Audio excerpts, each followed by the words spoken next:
Good afternoon. How is everybody today? Recovered from the hearing this morning? Round one. Now, there's more coming down the pike here. Anyway, good afternoon. This is the first of another 4 talk set. Only this one is on the Nazi Revolution, 1934. You know, whenever things are done on Nazi Germany, whether it's a movie, it's a book, it's an article, it's a documentary on television, whatever the case may be, it's usually Nazi Germany from 1933 to 45, right? Well, what happened in 1934 here? What happened to that? And whenever you talk about the Nazis, personnel-wise, who was it usually? Adolf Hitler? Heinrich Himmler, Fatso Goring, Joseph Goebbels, who behind his back was known as the malignant dwarf. Yeah, had a club foot. And I don't think he was much taller than Peter Lorre, and that's not saying much. But whatever happened to people like Ernst Röhm? I'm going to get into him more next week. He is a fascinating character, Ernst Röhm. And with the handout next week, I'll have a photo of him included. But if you go online, if you went home and went online, you would see somebody who looks like Oliver Hardy with a scar on his face. And that's where the resemblance is going to end, folks.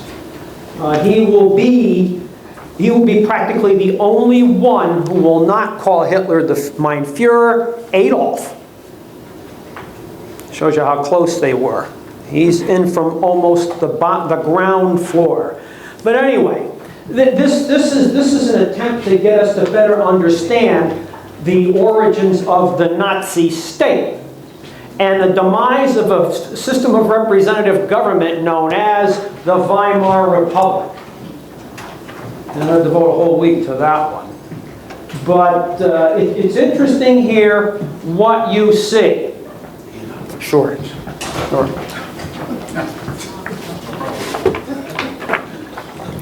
You're welcome. And so what you see here is an undermining of representative government and one of the most liberal constitutions in Europe. Of course, let's understand this too, and you'll hear this again.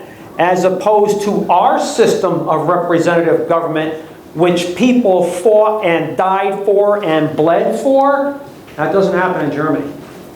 It's imposed.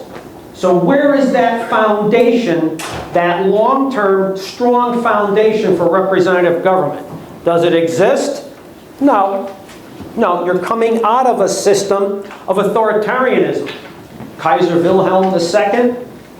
Yeah, and a military dictatorship, because I'll get into the fact that you're going to get this today, that by 1916, Kaiser Wilhelm II doesn't run Germany. Ludendorff and Hindenburg do. There's a military dictatorship at this point in collaboration with the big industrialists.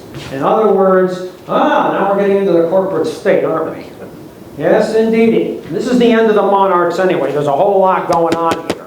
But how did we get to this collapse of the Hohenzollerns? And how did we get to this war, which is later going to lay the foundation for the Nazi Revolution, if you want to call it this? Well, let's go back to the French Revolution. Let's go back to Napoleon. There's a good place to start. What is the French Revolution? Like our revolution, it's the ideas of the age of reason, age of enlightenment put into action. People are beginning to think instead of wanting to be told what to do by monarchs and the church. About time. About time. And so you will see this become extremely violent in France as opposed to the United States. It was more violent here. We didn't resort to the guillotine. They will in France. In fact, there is something to say, even when the discussions were going, even after we began to have elections, some of the founders, again, when they were going to consult or maybe reevaluate something we call what we call now the Electoral College, they called them electors in the Constitution. Any semblance or any possibility of getting rid of that They changed their minds because of what they saw happen to what they thought was democracy in France degenerating into the guillotine and the terror. There had to be a check on the people. And that was their attempt to check the people. Whereas that's another discussion. But at this point, you know, with the French Revolutionary Wars, where the monarchs attempt to put these ideas of liberalism, democracy, republicanism, secularism, socialism, nationalism, and parliamentarianism back into that bottle and cap it, they're not going to be able to. But this will give way to a dictatorship known as Napoleonic France. You know, calls himself the emperor. He's a modern dictator. You know, complete, folks, with a secret police run by a man by the name of Joseph Fouché, who is, in a manner of speaking, a forerunner of people like Felix Dzerzhinsky, Heinrich Himmler. Yeah.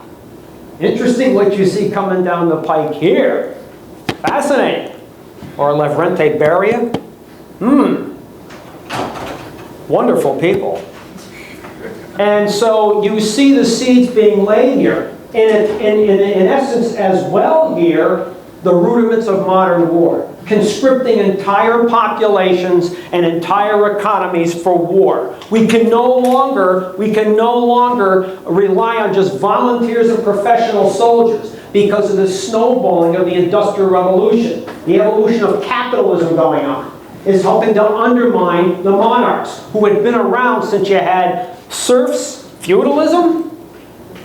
You know, when people were tied to the land, now people are no longer tied to the land. They're breaking away from that. You're seeing a growing middle class. You're seeing a new class of rich that's going to undermine the nobility here. It's changing the politics. And so these monarchs who have been around since the 8th, 17th, 16th centuries are now going to go the way of the dodo by 1918. Now what's killing them is being planted now. Back to the point when Napoleon starts his wars in Europe, his wars of conquest, he's going to destroy something that had been in business for almost 1,000 years. The Holy Roman Empire. There was no Germany. You know, all these German states are in the Holy Roman Empire. Even at one point, part of Eastern France, Western Poland, going in almost at Italy. The Holy Roman Empire. He will destroy this in 1805. And with the Treaty of Pressburg, it no longer exists. He's wiped this off the map.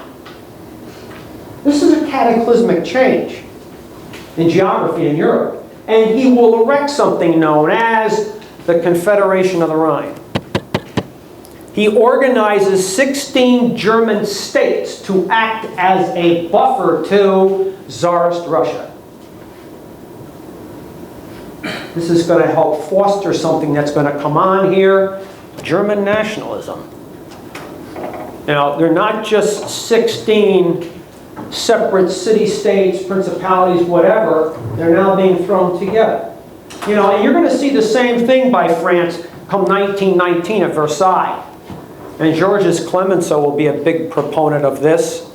A new Poland, which had been wiped off the map in 1795 by Tsarist Russia. And Austria, Hungary, there's no longer any Austro-Hungarian Empire. It's done by this point, 1919. Czechoslovakia, Yugoslavia. Why? As a buffer to this thing known as Bolshevik Russia. How history does this. So what Napoleon was doing to Tsarist Russia, Clemenceau is just repeating in a manner of speaking to Bolshevik Russia. Wow. So Napoleon kills the Holy Roman Empire. And so you get this semblance of a rudimentary form of Germany. Not really a Germany yet, but it's a rudimentary form here. And so, interesting, in 1812, when Mr. Napoleon wants to invade Russia, which some feel that was his mistake in 1812, interesting. It's almost like he's forging these different peoples here to make up for the lack of manpower France has here. You know, he invades Russia with 650,000 men. The Grand Army, only about 275,000 were French. There were Prussians, there were Poles, there were some Austrians, some Hungarians. And so, of course, that army is going to be destroyed in the war in Russia. That's going to help push his downfall. Of course, Napoleon says it wasn't only Russia, it was the 5-year guerrilla war he fought against the Spanish when he invaded Spain in 1808. He got stuck in a 5-year guerrilla war. And it's interesting, the French will make the same sort of mistakes in Southeast Asia after World War II that they made in Spain in 1808 and get thrown out of there too. Interesting what you see here. But when Napoleon is done and defeated, the Congress of Vienna, you know, the monarchs get together. Tsarist Russia, Prussia, the Habsburgs, Austria, the British, and they're going to fashion a new balance of power, is what they're going to do. And they're eventually going to bring in the Bourbons, because the Bourbons are going to be put back on the throne in France. So they're eventually going to admit them into this clique of monarchs. You know, Prussia, Austria, Tsarist Russia will oversee Eastern and Central Europe. And the Austrians will help oversee the Italian boot. Keep in mind, with Napoleon out, there is, you know, the Papal States is you know, comes back as an entity, the two Sicilies and so on and so forth. So Italy is broken up into principalities here.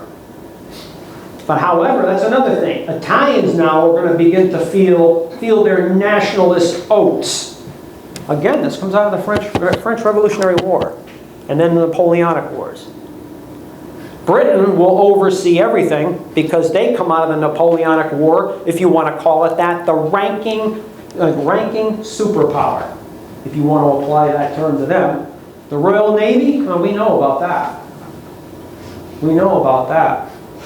And there's a sub-alliance here, which is going to be important here. The Holy Alliance. It's a sub-alliance between Tsarist Russia, Prussia, and the Habsburgs in Austria. Which is, again, a sub-alliance to the General Alliance here. However, those ideas that were unleashed by the French Revolution in Europe, they're not capped. You see organizations or groups like the Carbonari in Italy. They're also in France and in Portugal. Vehement anti-Catholic church. Hate the church. Hate the church. Vehement anti-regal. Pro-liberal, pro-nationalist. And they're going to be involved in an uprising in 1820-21, and the Austrian troops are going to have to put it down, and they're going to stomp on them. But they don't go away. These are among the groups that are popping up. And people like Giuseppe Mazzini, the Italian nationalist, who feels that these ideas of the French Revolution, get this one. This is interesting. Talk about thinking out of the box here. That Italians, Germans, and Poles can lead a new Europe based off the ideas of the French Revolution. And yet, what does he say here? The people who are the best organized, most intelligent, best able to lead here are who? The Germans. Wow.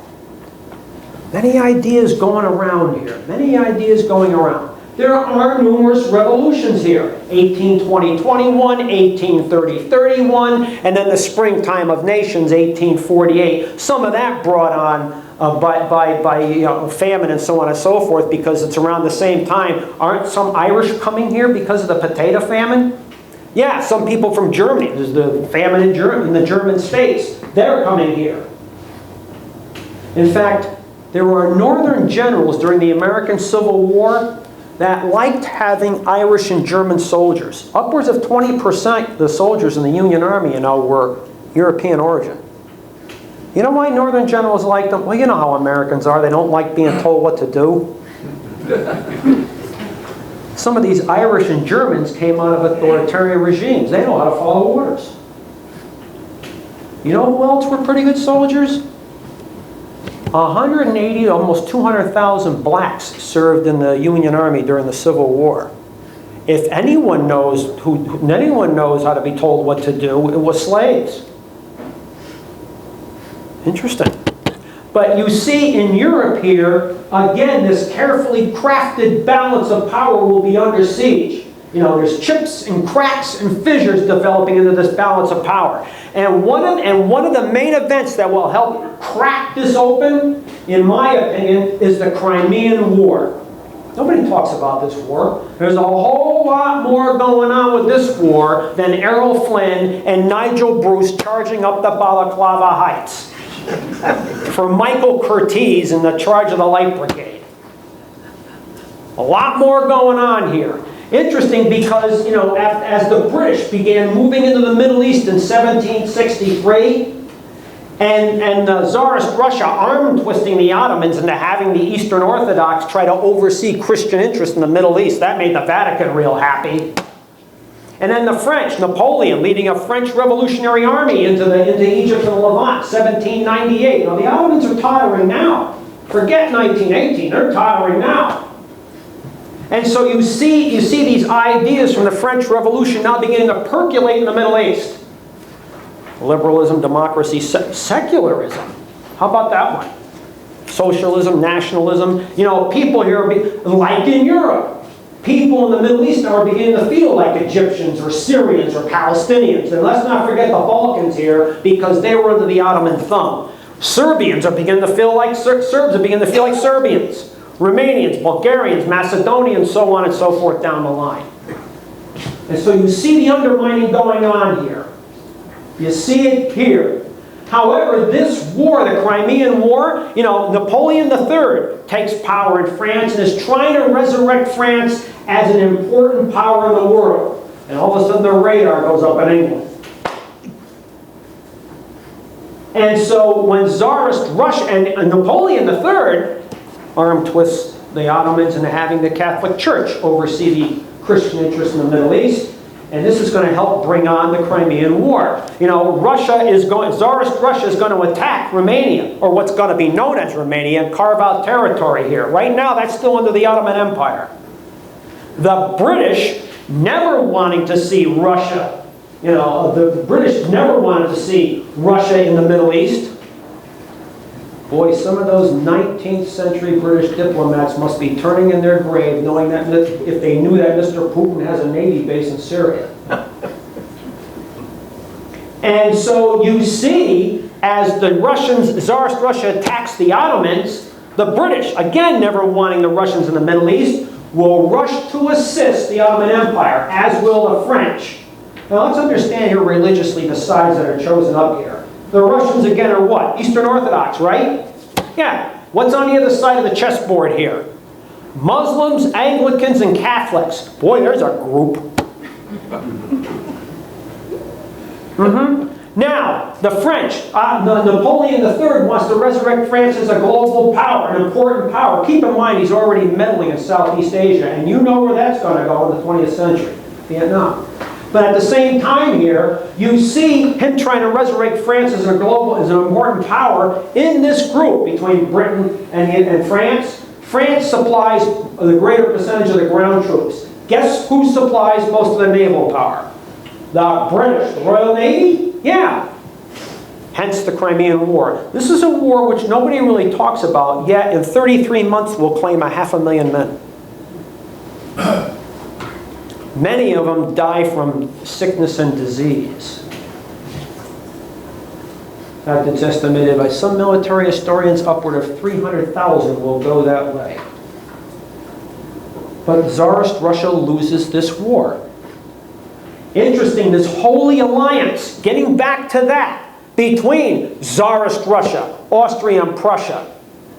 You would have thought, or perhaps might give credence to, that if the British and the French are supporting the Ottomans against Tsarist Russia, what happened to Austria and the Prussians here? Aren't they going to support their allies, Tsarist Russia? No. Guess what? You're on your own. Yeah. What do you think happened to that alliance? It's done. It's over with. And Mr. Bismarck will understand this, and we're going to get to him in about 5 minutes. Otto von Bismarck, the Iron Chancellor. He understands this history. And so, interesting enough, you go just a few years down the road when the American Civil War starts, and Mr. Lincoln, and France has troops in Mexico, right? Didn't Napoleon III send troops into Mexico trying to resurrect the French Empire, right? And puts Maximilian from the House of Habsburg on the throne as his lackey? You know, Lincoln caught a little heat for this. Why don't you throw him out? How's he going to throw them out when now he has to deal with the Confederacy? How's that going to work? How's that going to work? It's not. He's got to deal with the Confederates first, which he will do. Of course, he will die in April 1865. But after he's gone, Andrew Johnson, the president following Lincoln, sends 50,000 battle-hardened Union troops down to the Texas border under the command of Phil Sheridan. There's a possibility of America and France going to war. It doesn't happen. Keep in mind, enter Mr. Otto von Bismarck. Bismarck understood one thing here. If we're going to forge this German state, and keep in mind after the Congress of Vienna, something develops here called German dualism, where the Austrians or Habsburgs oversee the southern German states, Prussia will oversee the northern German states. And this brings up some of these so-called German liberals who, you know, want a German state, a united Germany. They don't want to be ruled by Austrians. God forbid they're Catholic. We don't want to be ruled by the Prussians. God forbid they're militaristic. And yet it's interesting because in 1862, Denmark, the Kingdom of Denmark, will try to pry loose Schleswig-Holstein from the German states. Mr. Bismarck is interesting. He said, when we get a united Germany, it should not fight long wars. It should not fight against a coalition. It should fight one enemy at a time and get help if we can get it. Well, what does he do here? He enlists the Austrians to help Prussia to defeat the Danes. And Schleswig-Holstein will stay with the German states. And then in 1866, what does he do? Goes to war with the Austrians, the Habsburgs. Because now we're going to see who's going to be the big he bull in that corral. It's going to be known as Germany. But again, Mr. Bismarck enlists help. Italy. You know, Italy is almost a country by this point. They're missing romantic Venezia and Rome. Tell you what, give me a hand with the Austrians, I'll make sure you get Venezia. What a deal. What a deal. Guess what? 8 weeks, that war is over with in 1866. Italy gets Venezia. Prussia has organized the German states. However, fast forward back to Mexico. With that short, sharp war on the European mainland over with and the German states united, Napoleon III sees the handwriting on the wall and brings those French troops out of Mexico and brings them home. He understands what this means. Of course, what happened to Maximilian? 1867, he's done. And there's no war between the United States and France. How about that one? However, going back to that defunct Holy Alliance, it's interesting what you're going to see develop here. 1870-71, Germany and France go to war, and France will be defeated. And Mr. Bismarck will pronounce in France the German Empire, which is really Germany. And since he has defeated France, he is going to try to make sure that France and Russia do not become allies. He's very shrewd in how he does this. Some historians have called him the pilot. He's going to create a new balance of power here. He's going to come up with gizmos like the Three Emperors League, Reinsurance Treaty. And he understands, too, that in the Balkans, you're getting this retreat of Ottoman power. Well, you know how it works in modern politics or in world affairs. If there's a void, doesn't somebody try to fill it? Yeah, does that sometimes lead to a war? It sure does. Well, knowing that the Ottomans are tottering here, and that and this nationalism in Europe, unleashed by the French Revolution, is becoming more virulent. You know, little Serbia is going to want Albania, little Serbia is going to want Bosnia and Herzegovina, and the Austrians don't want them to have these territories. Serbs want it. This is going to help give rise to this thing in Austria, a racial hatred of Slavs. Beware of the pan-Slav flood. Wasn't Hitler Austrian? He wasn't German. And so Mr. Bismarck, through things known as the Three Emperors League and the Reassurance Treaty, will sign treaties between Berlin, St. Petersburg, and Vienna. He tries to cap Russian-Austrian ambitions in the Balkans by allying them to Germany.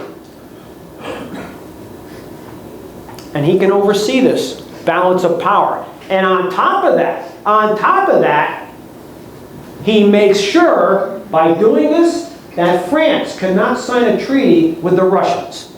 So now he's ostracized France, a defeated France, and keep in mind they took Alsace-Lorraine from the French in the 1870-71 war, and the French are going to want it back. What was the war cry for the French in 1914? On to Alsace.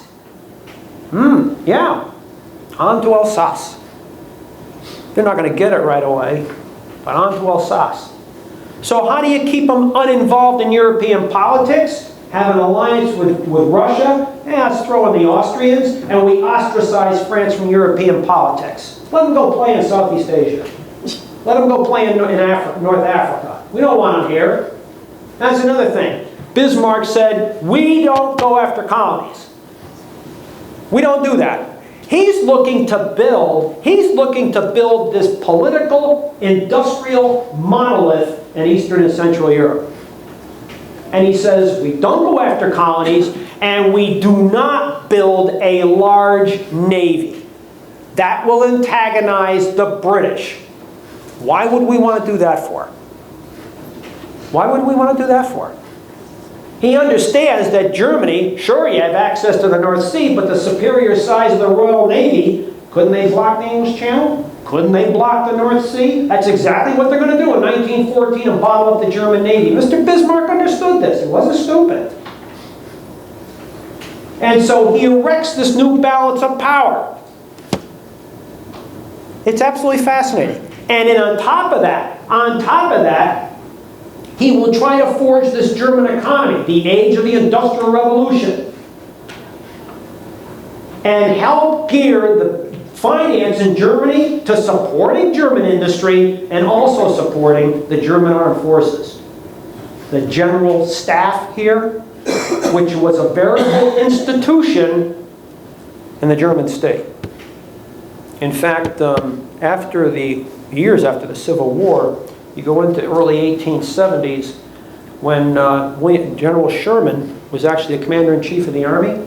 And he would keep in mind what happened to the United States Army after the Civil War here. And this was an army that, for the most part, really didn't exist in 1860. By 1865, when the Civil War is over with, the United States Army was 2,213,000 men. It was the largest armed force in the history of North America up to that point. 2 years later, it's down to 57,000 men. And by 1874, 26,000 men. And so Mr. Sherman, is looking to inculcate a new professionalism in the United States Army. Education, understanding what's going on overseas. So he sends this young man known as Upton Emery, who was an officer during the American Civil War. He's a very astute officer. He goes to Japan, he goes to Tsarist Russia, Italy, Germany, France, Britain, and when he comes back, he says, for us to have a professional style of army, we need to emulate the German General Staff. Well, that's the last thing Congress wants to hear. That will come, but down the road. That's what he says. He will die of brain cancer when he's 46 years old. After 1876, 1877, I have to double check my years here, but he dies of brain cancer. He was a very astute and a promising brain for the United States Army down the road. Dies. And so what you see developing here in the German state is going to be this monolith by 1914. And keep in mind what else Bismarck wants to do. You know, it's nice to have the Hohenzollern, the monarch, absolute, even though you have a Reichstag, but he's an absolute monarch. Developing big industry, developing armed forces, but you better throw something to the people. How about unemployment insurance? How about a pension? How about medical insurance? A social safety net for the German people? You got to throw them some bones here. This isn't going to survive. He understands that. Now, don't get the idea that Mr. Bismarck was some social emancipator. He wasn't. He was practical. Kind of makes sense here. At the same time, he doesn't want those ideas of the French Revolution begin to effervesce in Germany. So you throw the people something, make them feel like they're part of this great endeavor. And he will help keep the peace for 20 years. And a classic example of how he worked was the Russo-Turkish War of 1877-78. Where some of these Slavs were looking to finally throw the Ottomans out of here. You know, Bismarck is going to say at one point, if there's going to be a general war in Europe, it's going to be some damn thing in the Balkans. However, you know, some of these nationalities in the Balkans will throw out the Ottomans. In will step Mr. Bismarck. You know, he knows the Serbs want Albania, and he knows they want Bosnia-Herzegovina, and he knows the Austrians won't like that. That could lead to a conflict. Austria and Russia, we don't want that. We don't want a war in our backyard. So in will step Mr. Bismarck. Well, we'll tell you what we're going to do here. Bulgaria will be a principality. That will salve the conscience of Russia. Gee, the Slavs are making out of here a little bit. Bosnia-Herzegovina, it's not going to Serbia. Austria will oversee these two provinces. They won't be added to the Austro-Hungarian Empire. They will oversee these provinces. Macedonia will remain with the Ottomans. Why? Because if the Ottomans lose Macedonia, Tsarist Russia is that much closer to the Turkish Straits and the Aegean Sea, and that won't set well with the British. You see what Mr. Bismarck did here? He made the Russians happy. He made the Austrians happy. He made the British happy. Now, Germany didn't get any land out of this. Zero. They got nothing out of this, except what Bismarck wanted. Peace, to develop this economic and political monolith. That's what he wanted. He was, you know, Germany is trying to get into the colonial game even at this point, despite Mr. Bismarck's idea of not getting involved. And at one point, he was pushed by his advisors. We got to get into Africa. We got to get into Asia. He pulls out a map of Europe, and he points to Russia, Germany, and France, and he goes, "This is my map of Africa." Point well taken. Point well taken. But he can't turn back this tide.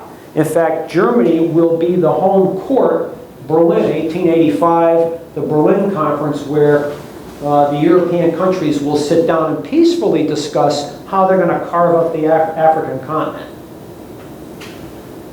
The United States will send observers here, but observer status only, we won't get anything out of it. We won't be taking any land from Africa. And so what was at one point, at this point, you know, only 10% of Africa was really, 10-15% of Africa was under the European thumb. By 1900, 90% will be. They carved it up without going to war. That was the general idea. That was the general idea. However, keep in mind what happens after 1890 when Kaiser Wilhelm II takes over.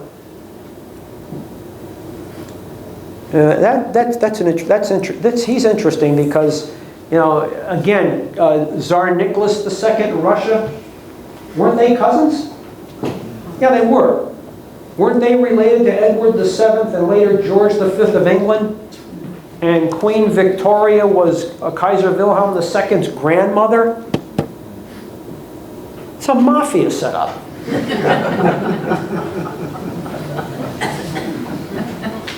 And you folks have to admit here that some of the interbreeding going on here, I mean, some of these people, the lights are on upstairs, but there's nobody home. And some of these, and yet, what are they doing? They are playing Monopoly on a real map board with real buildings deciding the fates of millions of people. And the world is passing them by. Growing middle class, growing clique of rich displacing the nobility, the evolution of the Industrial Revolution, capitalism. Not as many people are tied to the land anymore. People with a few bucks in their pocket are becoming mobile. Not the monarchs. They're mired in the 17th century. The world's changing here. It's changing, and irrevocably so. And what does Mr. Kaiser Wilhelm II do? He fires Bismarck, and then what is he going to do? In 1898, the Flottengesetz, the naval law. Now we're going to have a navy. Now we're going to become a navy power. He's always jealous of his English cousins here. You know, Edward VII and later George V. Well, and they're not even absolute monarchs.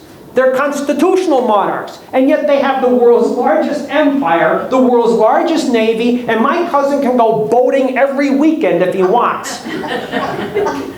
I can't. I don't have that kind of an empire. I don't have that kind of a navy. He's going to indulge, though. But what happens here? The radar goes up in England. One of the spurs to the great navy race that's going to develop here. The great battleship race in particular. The great battleship race in particular. 1894. Let's go back even 4 years. This is an important political development. Remember what I said before about Mr. Bismarck with his reinsurance treaty, the Three Emperors League, so on and so forth. Tying Austria and Vienna to Austria and Russia to Germany so they don't go to war. He does not jumpstart the reinsurance treaty or Three Emperors League. And what happens in 1894? France will sign an accord with Russia. Now Germany is stuck between France and Russia. Bismarck never would have let that happen. And what's fascinating about this France, the Second Republic, with its fraternité, égalité, liberté, is now allied with a country who has a leader, the Tsar, who runs this place like a concentration camp. You know, real politics usually trumps wishful idealism. Yeah. It's changing the political balance of power in Europe. And so now, going into the 20th century, Germany's going to become more belligerent because they want to take their place. They want to take their place under the sun. You've heard that saying before. Powers that want to chart their own course, and by whatever means they deem necessary. And you're seeing this burgeoning nationalism, a virulent nationalism. It's not just the Germans, the Austrians, there are some Russians, Serbs. Oh, you know, we're all Slavs in here, and we all want to be together. Yugoslavia comes down the road here. But the Serbs, they wanted Bosnia, Herzegovina, they want Albania. Austria never wanted Serbia to get Albania. Why? Because that would give them a coast. What happens to a country when they got a coast? Now they're trading outside, right? No, we want them landlocked. Like in Afghanistan?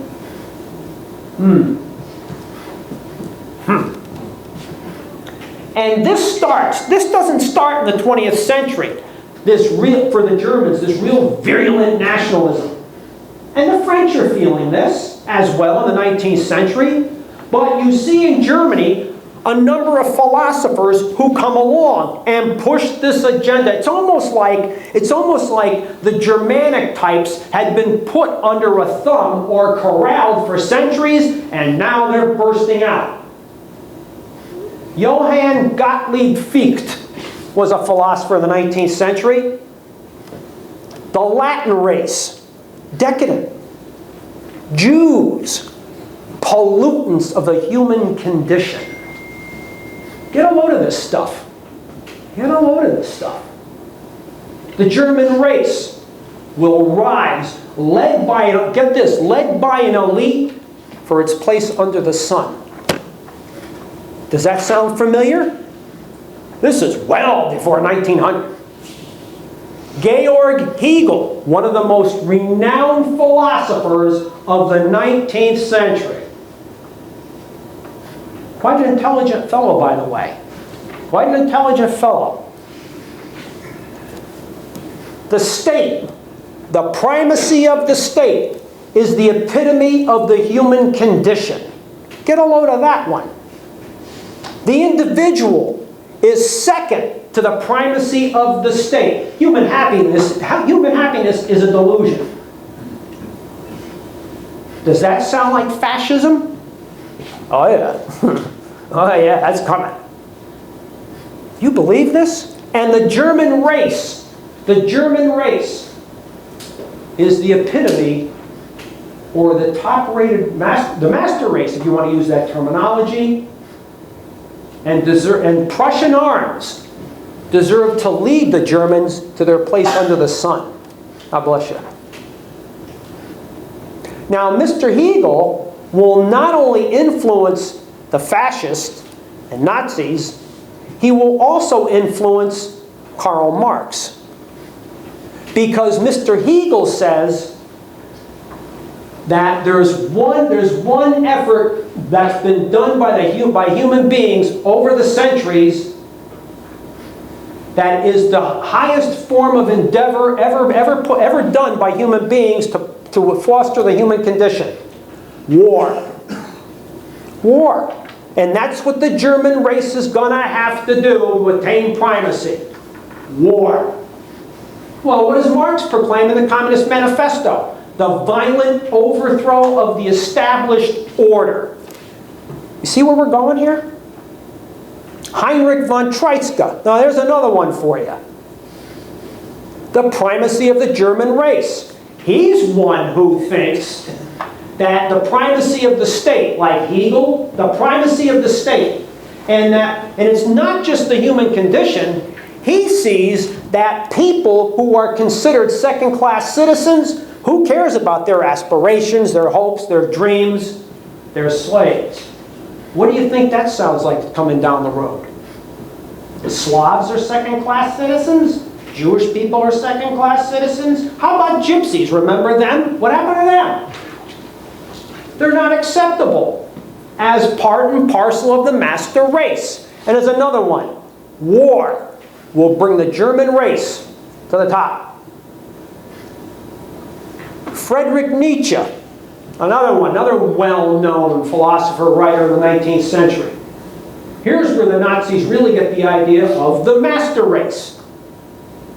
And that one day the German race will take its place under the sun. Another one who sticks out here is Houston Stewart Chamberlain of England.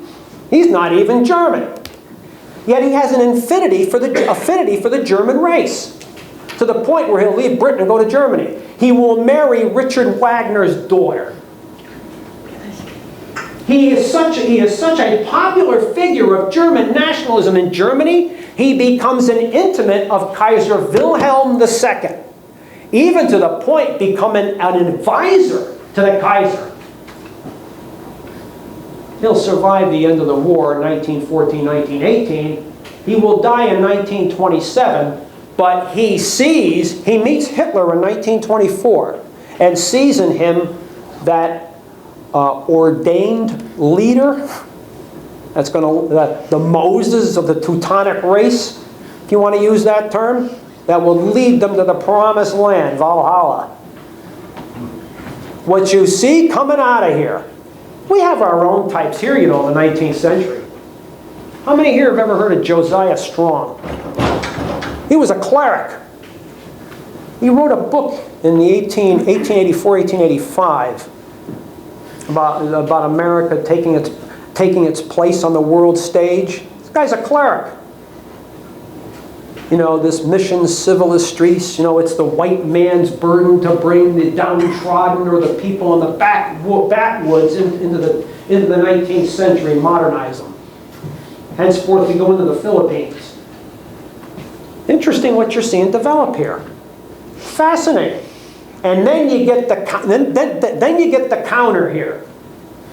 If you want to call them counter-revolutionaries, the Japanese. Now they're moving up in the 19th century.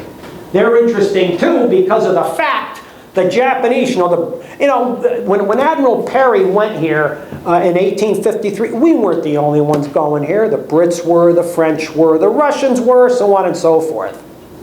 Although the Japanese were smart, they took a look around them and saw what was happening to what you're going to call the Dutch East Indies, what's happening in Southeast Asia, China, India. The British are in there, they're not getting out. Not going to happen here. If you can't beat them, join them. They get rid of the samurai class, and they will conscript from the general population an army, just like what's going on in Europe. And they will indulge naval power to the point that by 1890, these people were going to have a Prussian-trained army and a Prussian-trained army and a British-trained navy. Boy, how good does this get? And they're going to test their theory, go to war with China, 1894-95, and now people are beginning to take notice here. You know, this clique of imperialist powers, racist in essence, the white Christian colonial primacy in imperialism. Now you're getting people who have round heads, yellow skin, and slanted eyes. Boy, there goes the neighborhood. But they really make their presence felt when they beat the Russians in the 1945 Russo-Japanese War. And the Japanese are going to come out with this. We are Asians. Asia for Asians. This is coming on here. Let's throw out the white Christian colonial powers. Haku Ichu, bringing the 8 quarters of the world under one roof. A single roof. A Japanese roof, of course. You know, the face of fascism, it doesn't make any difference. Whether they got square heads, blonde hair, or blue eyes, or round heads, yellow skin, and slanted eyes. Fascism's fascism. Makes no difference here. Makes no difference. This will later form what the Japanese will call the Greater East Asia Co-Prosperity Sphere. I like the names they give these. That name is whiter than the seat you're sitting on. How much different is that from Lebensraum, living space? Drag nach Osten, drive to the east. How much different is it from that? Not very much. Not very much. So you see what's been perverted after it was unleashed from the French Revolution. It's fascinating what people do with different ideas here. The Germans, getting back to the Germans here. The war starts in 1914, right? The European colonial power, and that's another aspect of this, the European colonial powers start this war. You know, those of you who've been to my talks before know I am not a proponent of World War I or World War II. There's only one war here, folks. Starts 1914, it's over in 1945. The European colonial powers will start this war, but they aren't going to win it. They aren't going to even finish it. 2 countries will finish this war when it's over with, and they will win it. The United States and the Soviet Union. The world's going to change, but that's 1945. But the seeds for that are being laid here. And so these countries will tumble into this conflict. Germany was supposed to win this war quick. With the Schlieffen Plan, which was to go around Paris, Schlieffen, when he made this plan, and he was supposedly set on his deathbed, you know, that big wheel going through Belgium and Holland and go behind Paris, let the last soldier on the line, let his sleeve brush the channel. It doesn't happen. He expected He expected to take Paris in 39 days, and France would capitulate in 42. It doesn't happen.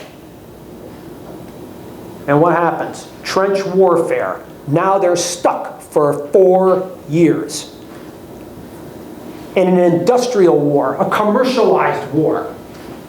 You know, the American Civil War helped to set the pace here. You know, you're getting away from these lines, these Napoleonic lines of men. You know, in the American Civil War, you see the musket going away, the dodo, repeating rifles, right? Like the Henry repeater, the Springfield rifle at that day. And then what? The Gatling gun?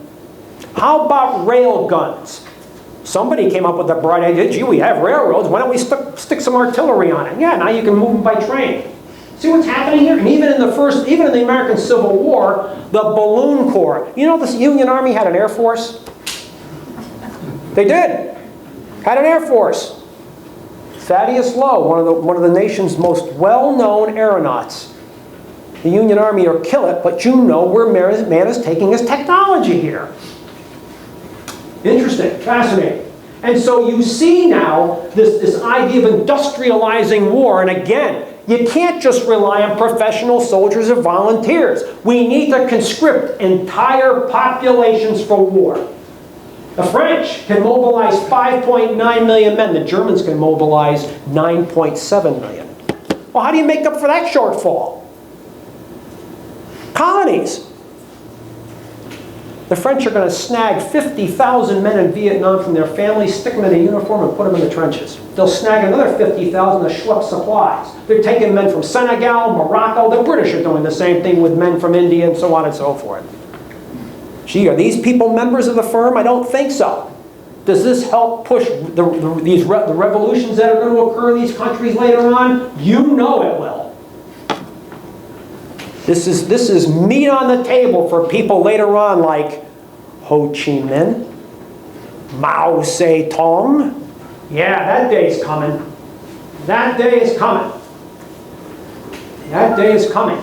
But in the end, by 1916, what's interesting here, the Kaiser had wanted to build this beautiful navy. And keep in mind, the German Navy was a good navy, just not enough of it. Typical German here. Each ship is well built. There just isn't enough of them. And so what are they going to resort to? The submarine. The British succeed in cutting off the Channel and the North Sea, bottling up not only the German Navy, you know, the United States, Britain, and France are trading here. You know, some Americans aren't very happy that their trade with Germany got cut off. But the trade with Britain and France went up. Okay, so you still make money here. But the Germans, they have access. They don't have access to the outside. So this wonderful navy spends a lot of the war what? Sitting at the dock. Now, what happens when soldiers and sailors have a lot of idle time? Don't the minds begin to wander here? Yeah, they do. Soldiers' minds aren't wandering. They're in the trenches. But the German sailors, except if you're in a U-boat. But that's not the point. The point here is economics. Modern naval power and economics. Remember that series, Victory at Sea? There's truth to this. The British blockade works. Germans are starving by 1916. 1916, 1917. The turnip years. To the point, and here you see the casualties start among the monarchs. Kaiser Wilhelm II. He won't be shot or really deposed, but he no longer has any power. He can sit on his seat, but guess now who runs the country? The German General Staff in the guise of Paul von Hindenburg and Erich Ludendorff. In commiseration with the German industrialists and big bankers. You're now seeing the formation of a German corporate state. And guess what? The edicts come down. The German army eats first, the people eat second. Remember some of those 19th century philosophers? The state first, the people second. Wow. Yeah. Interesting here. And yet, America will get into this war in 1917.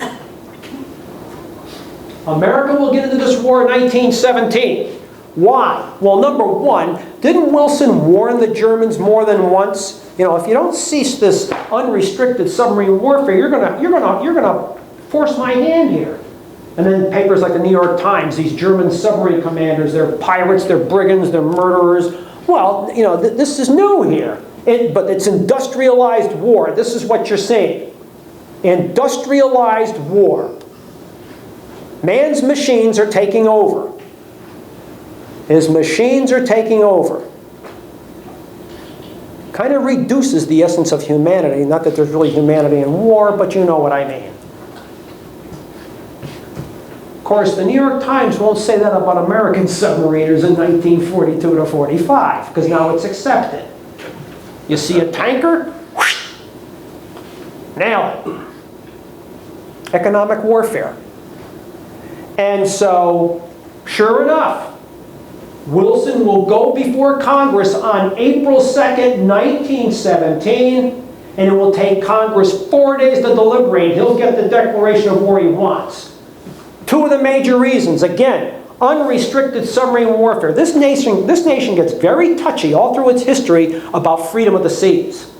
It's been that way since our founding. Been that way since our founding. But there's another aspect of this. Russia. Bolsheviks take Russia out of the war. That's a problem. Keep in mind, that's a problem. We have loaned the Allies, mostly the British and the French, $10 to $12 billion. Might not sound like a lot of money now. It was then. Of course, that's when the dollar bought something. And so the threat, the fear here is if the Germans can move a lot of their troops from the Eastern Front to the Western Front, they might be able to beat those tired French and British armies in 1918. Keep in mind, in 1917, the French army had a revolt. 54 divisions. We're not talking platoons, companies, or battalions. We're talking whole divisions. Multiply that times 13,000, 14,000 men and see what you get. That's a lot of men revolting, mutinying. Well, they've been in these trenches for 3 years. What are they getting out of it? Dead? Trench foot? Rats, fleas, nits, ticks, lice. The other general staff officers aren't being afflicted with this. The politicians aren't being afflicted with this. The heck? I gotta eat. Remember what the British used to call the lice, or cooties? Remember that term too, cooties? They used to call them, leave it to the Brits, the arithmetic bug. I told this to my granddaughters, and they go, what the heck is an arithmetic bug? Because one time in the Norwalk school system, the other was, well, you get this almost every time. Every once in a while you get a lice epidemic in one of the schools, right? Yeah. I said, the arithmetic bug. What the heck is an arithmetic bug? It's the cootie. Because the British used to say, they add to our distractions, they add to our distractions, subtract from our pleasures, divide our attention, and multiply like hell. Leave it to the British. Leave it to the British. Interesting. But yes, the Germans are going to move troops after the Brest-Litovsk Agreement, which they forced Trotsky and Lenin to take and gouge a lot of territory out of Mother Russia, and move these troops to the Western Front. And they're trying to do this before the masses of American troops show up. And they're going to launch 5 huge offensives in the summer of beginning in March, April 1918.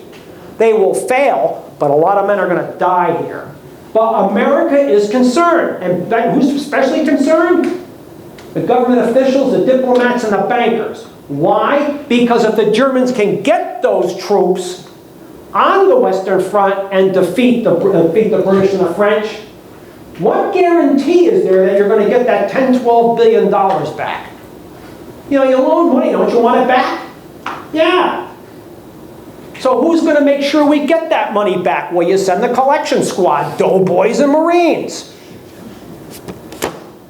We're in the war. Welcome to the 20th century. Welcome to the 20th century. However, those offensives done by the Germans will collapse. It gets to the point, even Ludendorff and Hindenburg see the handwriting on the wall. Now, keep in mind what you're going to see develop here. Germany, for the most part, will not be occupied. You know what happened in 1945. The British, the French, the American, and Russian sector zones. And the German army, really the German soldier is really what keeps this going. Just like he did in World War II. You've got to admit, the Germans train good soldiers. But how much can you ask of people?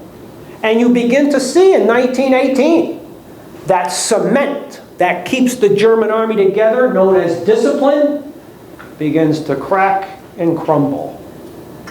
Some of these guys can't wait to get out of the trenches. You can't blame them. You can't blame them.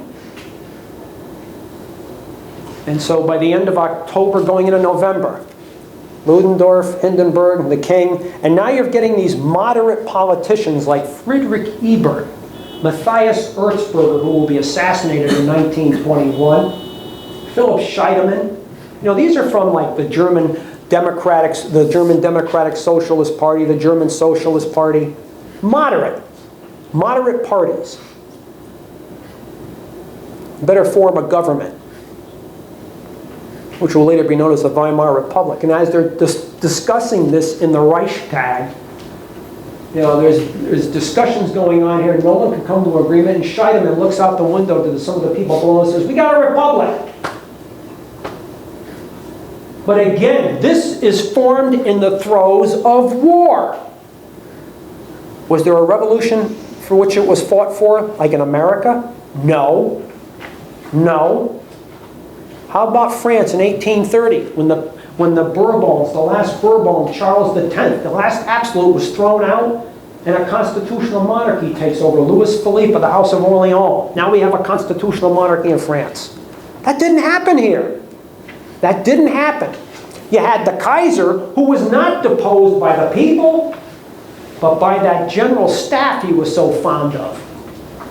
They didn't kill him, but he was out of power for the most part.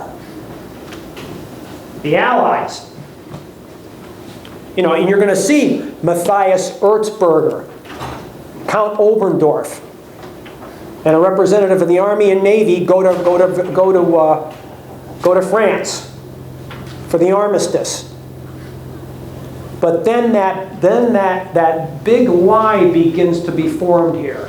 The German army did not lose the war in the field. It was sold out by socialists, Democrats, communists, and the inveterate Jew. Keep in mind what you saw here in Germany too. Jewish men in the German army. Germany was probably if you want to use the term, the least anti-Jewish, as opposed to Austrians, Poles, and Ukrainians, who can't stand Jewish people. What are you seeing in Ukraine right now?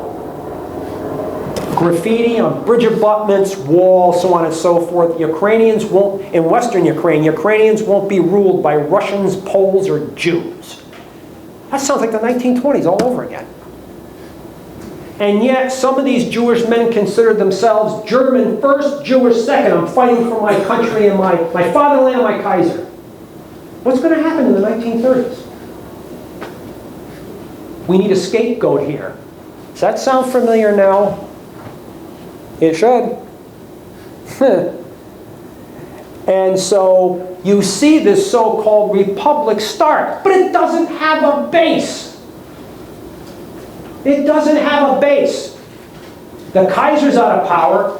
The army, the Allies with Versailles, do not want the general staff. Hans von Seeckt, one of the German generals who will see to the rebuilding of the German army. Yeah, if the Allies don't want a general staff, okay. And they changed, what they do? They change the name. They call it the Troop Office. What an innocuous name that is. It makes it sound like you sign orders and you move troops to certain areas. No, the Troop Office. Interesting. Interesting. And as they're getting ready for the discuss the Versailles Treaty, Lloyd George, Georges Clemenceau, Vittorio Orlando, and Woodrow Wilson. The Weimar Republic is trying to be formed here. The German economy is shattered. Fortunately for the Germans, unlike 1943, 44, 45, there were no massive bomber streams to destroy the German factory system. And so the German factory system is in place for that rebound in 1924. Financed in part by the United States. And I'll get to that later. But here you see, though, the economy is dying. People are starving. And even with the war over, the British still maintain the blockade, you know. They don't open it up. Germans are still starving to death here. And that's interesting because at one point you get to 1917, 1918, with the British blockade really working. Why do you think the Germans wanted Ukraine for? Even today, Ukraine is the 5th largest producer of wheat. It's a breadbasket. Hitler even notes this in Mein Kampf. What did the Germans get when they took France, Belgium, and Holland? What? Forest and wine? Big deal. What's in the East? Coal, iron, steel, oil. And so Ludendorff and Hindenburg are trying to fashion Ukraine to get Germany away from the effects of that blockade. They're going to try to turn Ukraine into a Teutonic delicatessen. But it's not going to work. They're going to lose the war. So Germans are still starving.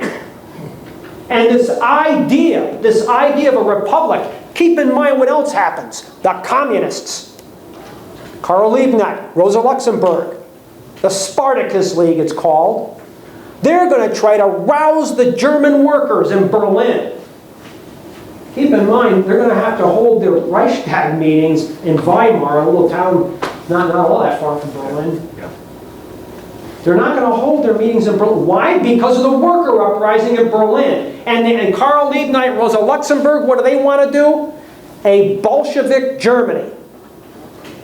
Now, do you honestly think these Prussian aristocrats want to do that? How about the bankers? How about people like the Krupps? That's the last thing they want. A worker-dominated government? Not going to happen. Not going to happen. Keep in mind what you're seeing here. Something is developing here in Germany in the grassroots. They are, and I have a sheet on that. It's part of the handout. The Freikorps. Or Free Corps, if you want to call them. These are soldiers who are no longer in the army, guys out of work, fellows who are aimless at this point. They need to eat. Now, I got to eat. And they're reminiscent of what you saw in Iraq. Those awakening groups. Remember when we disbanded the Iraqi army? You know, you got an unemployment rate of 40 or 50%. Some of these guys are going to do what they do best. And what's that? Fight. Well, that's what's happening here. But keep in mind one thing. Frederick Nietzsche wants the army, this new German army, which is, you know, for all intents and purposes, not the German army of the First World War, because in January 1919, you saw a worker uprising. You know, Karl Liebknecht and Rosa Luxemburg are raising the workers. They want a Bolshevik Russia. Well, you don't think Trotsky supports this from Russia? Interesting. Interesting. And so the idea is to get the army to put this down. Guess what General Gruner is going to tell Frederick Nietzsche? Sure, we'll help you, but let's establish the ground rules here first. We are going to rebuild the German army exclusive of the Republic. The German army didn't care about the Nazis. They wanted to rebuild anyway. They wanted to rebuild anyway. And so what's Ebert going to do? He has no choice. He has no choice. What kind of a system of representative government is this? Where the army tells the so-called elected officials what to do? Is that a functioning system of representative government? Not really. Not really. And the Army, not to get their hands overly dirty here, will hire the Freikorps and turn them loose on the workers in Berlin. They will give, these guys are armed anyway, but the Army will give them more rifles, machine guns, flamethrowers, and field pieces. Karl Liebknecht and Rosa Luxemburg will never see a courtroom. They're going to be brutally murdered. And so this first real test of a so-called system of representative government is a big failure here. This government had to rely on freebooters, and they're all from the extreme right here, folks, and they're all over Germany. Keep in mind what else you're seeing on the German frontiers. And I'll have, in the next week's handout, I'm going to have maps here showing how parts of Germany were lost to Germany. The Poles, the Czechs, the Hungarians. There's no longer in this Austro-Hungarian Empire. The Poles want slices of Germany. And you're seeing this Poles who had been fighting with Tsarist Russia in the war, or with the British and French, now are forming a new Polish army. Keep in mind, Poland wants to become a nation here. And in 1919, you're seeing fighting in Eastern Germany, Western Poland, Poles and Germans. And guess who's doing a lot of the fighting here for the Germans? The Freikorps. And these guys don't take prisoners. They're ardent nationalists, extreme rightists. Czechs the same way.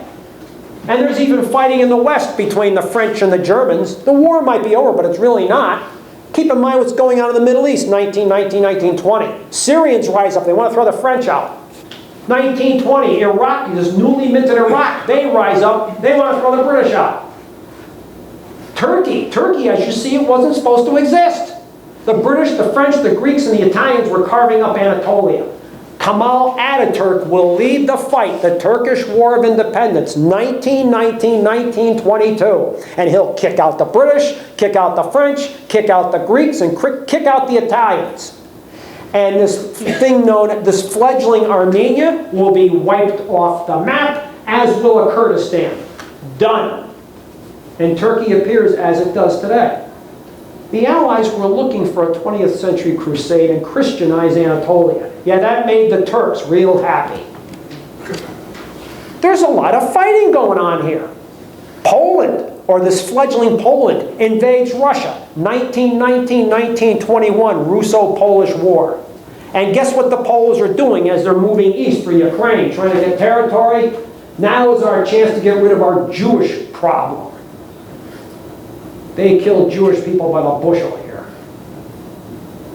Until Trotsky is able to wield his Red Army and push them back. Yeah, you can feel the love in the room. It's unbelievable what's going on here. But in Germany itself, the rudiments of representative government are being undermined here. By the Army, by the Freikorps, even by the extreme left, the communists. They're dueling with the right, extreme rightists in the streets. And then with Versailles, Germany cannot have an army of more than 100,000 men. They can't have aircraft. They can't have tanks. The German Navy can be no more than 15,000 men. They can't have capital ships greater than 10,000 tons. Battleships now are growing at 25, 30, 35,000 tons. German capital ships can't have guns any larger than 11 inch. Some of these countries are on 12 inches, 13, 13 and a half, 14, 15, 16 inch guns. German cruisers can't be any larger than 6,000 tons. Have guns no more than 6 inch. Christmas heavy cruisers carry 8-inch guns and are 10,000 tons. The idea here is to reduce Germany to have a coastal navy. That's it. And they can't have submarines. Small wonder there. This is what people like that General Gruner or Hans von Seeckt want to correct. I'll get into Hans von Seeckt more next week. But what's happening in this vibrant Germany that Otto von Bismarck was building, I can imagine living in Germany then. What happened? What happened? Wow. It's like the whole world is collapsing. An organized state now has groups like the Freikorps. You know, when I go back to Hurricane Katrina, and which really struck Louisiana and Mississippi, right? What happened in New Orleans?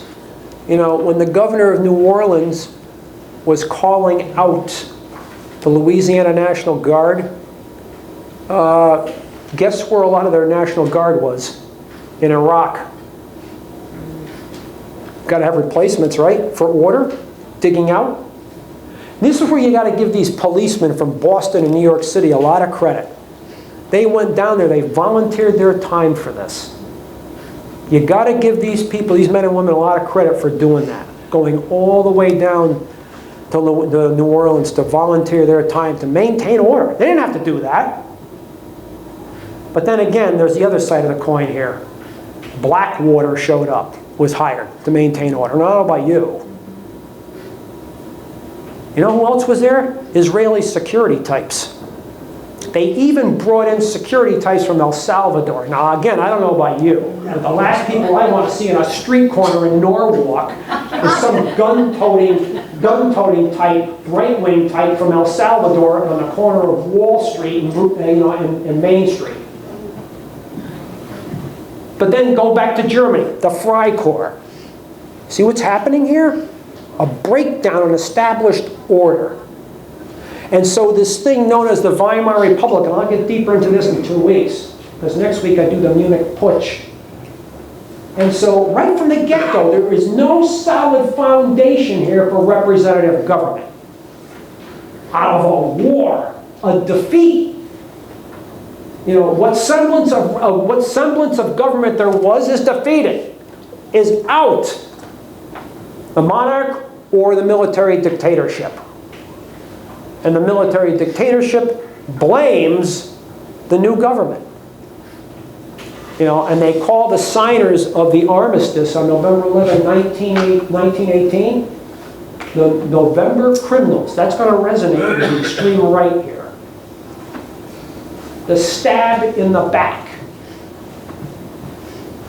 And the Versailles Treaty will be known as, in Germany, the Diktat. Article 231, and I've got it verbatim in that handout. Article 231. Germany and associated powers. Note how this is worded. Germany and associated powers are responsible for the war. What happened in naming Austria-Hungary? Of course, it doesn't exist.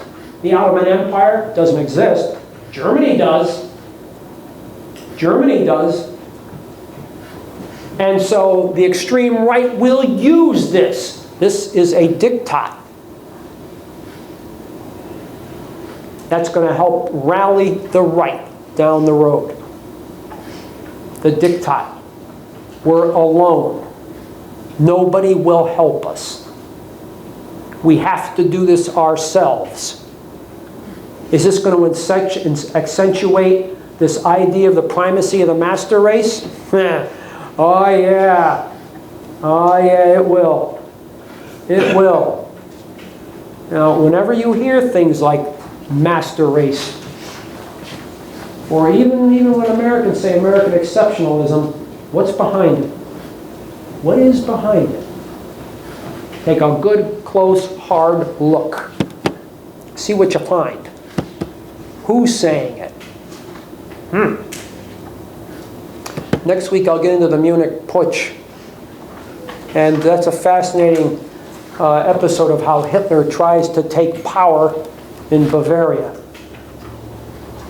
He's going to fail. And what he learns here, and I'll get into Hitler, at the end of the war, how he was actually investigating or going to various political meetings for the Army. He stayed in the Army and vetting these different political parties coming up until he sees one, the German Workers' Party. And he gets involved with that. And here he will meet that man known as Ernst Röhm. It's fascinating how these two get together. And interesting too, when you go back to that thing known as the Freikorps. I mean, guess who? Ernst Röhm comes out of one of these Freikorps. Guess who else does? Heinrich Himmler, the ex-chicken farmer. And some of these guys in the Freikorps are later going to staff Hitler's SA and eventually the SS. People like Sepp Dietrich. Interesting what you're going to see coming down the pike here. Absolutely fascinating. Hermann Göring, anybody? Mm-hmm. Interesting here. Absolutely fascinating. Anybody have any questions or comments? Yes? During the latter part of the 19th century, the turmoil in Europe, how was the American government responding? Yeah. What's interesting, he's asking a question about, with all the turmoil going on in Europe, or the political arrangements going on in Europe, the late 19th going into the 20th century, how is America responding to this? Keep in mind what you're seeing about the United States. You know, this is a country that after the Civil War, you know, I mean, what was really the Civil War? It was the revolt of the planters. The Jeffersonian idea, the agricultural idea. Well, that got beat in 1865, and guess what takes over? Hamilton's idea of industrialization and finance. I mean, keep in mind what you saw here. This country had 144,000 factories and centers of production in 1865. We'll have 335,000 by 1900. We'll produce $2 billion in manufactured goods in 1860, $11.5 billion by 1900. You see where America's going here? And so they understand here, just like they did in Germany, they understand here that we are producing more goods than our population can absorb. So what do you do with them? Okay, and also that means what? Big time finance. You got to finance some of this, right? Well, this means we need a navy, so we start building the new steel navy in the 1880s. Then what are we going to do? We're going to kick the Spanish out of here, and we're going to take Puerto Rico. Cuba becomes a free nation if you believe that one. Read the Platt Amendment and you won't believe it. The Philippines, Guam, we now become an imperialist power. And so we are joining that group. You know, we threw the British out of here. And now we're going to join them. Just like the Japanese are. And so now you see the group broadening here. And so what's interesting is the German general staff in all this. You know, when all these countries draw up war plans, you know that. The Germans drew up war plans against the French, Russia, Britain, so on and so forth, Italy, so on and so forth. Even their own ally, Italy. Although if I had Italy as an ally, I'd draw up a war plan too. I remember my father, a World War II vet, always said, he says, you know something? He says, the Germans never figured this out. The Italians, boy, when the going got tough, always knew when to go for that door. He says, I left the Germans holding the bag. But what's interesting here is the German general staff. They didn't even have any war plans for America in 1898. And keep in mind what you saw here with the Spanish-American War. You know, we are looking to take our place on the world stage, and we're asking men in the United States Army who were chasing Plains Indians now to fight a colonial power. Spain, they're declining, I'll give you that. But you're asking guys who have been fighting Plains Indians now to fight in a European army. And they'll win thanks to the Navy, who take control of the seas around Cuba and Puerto Rico and the Philippines. They'll win. But you know, we're going to have to redo the army. But it's interesting here. When they try to move troops from Tampa, Florida to Cuba, what's that, 90 miles? It was a fiasco. Picture yourself in an un-air-conditioned rust bucket in the same hold with mules going to the tropics. How would you like that ride? You didn't pay for it. In fact, you got paid. What's wrong with this? Get a clothespin and hold your nose. And yet 20 years later, this is going to be the same country that's going to move over 2 million men over 3,000 miles of ocean. What happened here? America's taking its place on the world stage. So it's interesting what you saw develop here. Fascinating. Yes? You haven't mentioned anything about Mussolini and the rise of fascism in Italy. I'm going to do that next week. Perfect. Because I have to, because one of the handouts is fascism. So I have to do that. No, I'm not going to ignore Mr. Mussolini here, because that's part of what that discussion leads to with regards to fascism. That's fascinating too. That deserves a whole talk itself. Mr. Mussolini, the ex-socialist.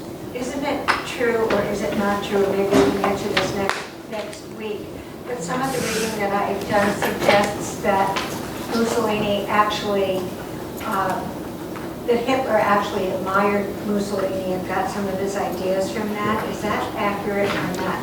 Yeah, but when Hitler first took power, Mussolini was the senior partner here.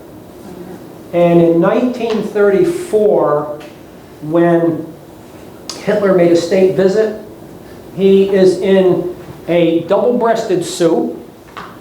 And I mean, from a distance, it looks a little like the Peter Lorre, And so they're on that balcony where Mussolini used to review the parades. And there's Mussolini, resplendent in his uniform and the fez with the little tassel on it. And they're reviewing the Italian army. Now, Mussolini liked to portray that semblance that we have the mighty Italian army. Keep in mind, in 1934, there was only one division fully equipped in the entire Italian army. And Mussolini's going to march that same army around several blocks for 2-3 hours. Now, but it does capture that picture of the mighty fascist dictator, and Hitler is the junior partner here. That's going to change down the road. But yeah, I'm going to talk a little bit about Mr. Mussolini next week, because I have to, with the rise of fascism in Italy. And again, what you're going to see here in fascist Italy, in Nazi Germany, Hungary, Poland, they're refuting these ideas of liberalism, democracy, so on, and bona fide representative government unleashed by the French Revolution. And so you're seeing, instead of monarchs to keep the people in line, this corporatism, fascism, military dictatorship. And so people are getting away from their monarchs, but now you're getting a different form of tyranny. And another interesting aspect of this is the Turks. We don't like to talk about this one. When Kemal Ataturk did away with the caliphate. Wow. If you want to call the Pope of the Islamic religion, did away with it. And fostered a system of representative government based off the European model in Turkey. He left Islam as the state religion, I'll give you that. But when you get to the 1930s, this I find fascinating. The Soviet Union, isn't that basically a Christian country? Dictatorship. Germany, basically a Christian country? Dictatorship. Italy, basically Christian country? Dictatorship. And what happened in 1939 in Spain? Highly Catholic country? Dictatorship. Hungary, dictatorship. Poland, dictatorship. Turkey, a Muslim country. Constitutionally ordained government. Wow. That'll make Glenn Beck happy. Yeah, that's what you saw. Of course, that's not what's happening in Turkey now. We know that. No. Anybody else? Beg your pardon? Or here. Well, yes. Germany in those days was called the Third Reich. What was the first and the second? Well, the Second Reich was Bismarck's Germany. The First Reich was, now his name just left me. Had to ask.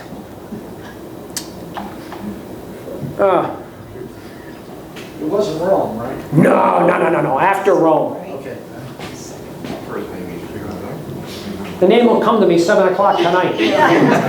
Next week. Next week, right. Actually, if you want to get down to it, what you just asked, how about Angela Merkel's Germany? You know, Otto von Bismarck would be proud of her, because what is Germany now? You know, you get into the politics now, which come out of this war, which come out of the war after 45. What is Germany now? The economic and industrial monolith of Eastern and Central Europe. And so after 2 losses and a depression, let's not forget the depression, and the Nazis, what happened here? Yeah. It's fascinating to see this history develop here. Yes? Did the salute, wasn't that from Mussolini? Yeah, well, actually, there's a semblance of that. It comes out of Rome. Actually, you know, yeah. When you, in fact, you know who else tried that? DM in Vietnam. You know, Mussolini had his black shirts. Hitler had his brown shirts. DM had his green shirts. Yeah, and again, going back to the Nazi salute, remember that warship, the Graf Spee? She was raiding the South Atlantic and Indian Ocean, early part of the war, picking on merchant ships. And she will be cornered off Uruguay and then damaged by 3 British cruisers and have to take refuge in Montevideo, where the Uruguayan government says you got 3 days and get out of here. Because Uruguay was a neutral state. They weren't in the war. And so instead of having the ship fight another battle, Captain Langsdorff blew her up. There was that famous photo of German seamen who died in that battle, and they were being buried, the coffins, flag-draped coffins. And interesting about the salute, here are the German diplomatic corps from the German embassy standing over the flag-draped coffins like this. And Captain Langsdorff,